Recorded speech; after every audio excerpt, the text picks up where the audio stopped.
So in this tutorial, you will learn how to do a repair.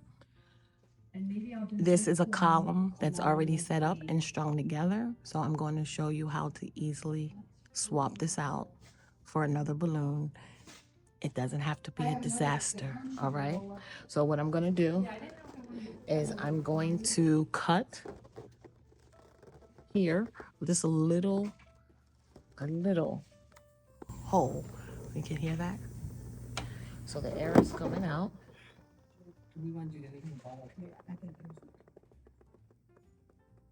Okay, so then what you can do, you can just hold on to this.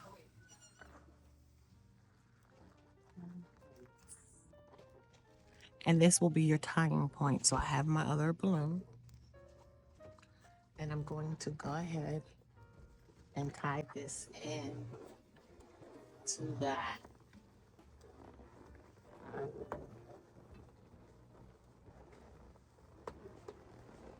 And all I'm doing is tying a knot. It's a little hard on your hands, but you can do it. I'm gonna put it in a knot. Whatever you do, do not let go.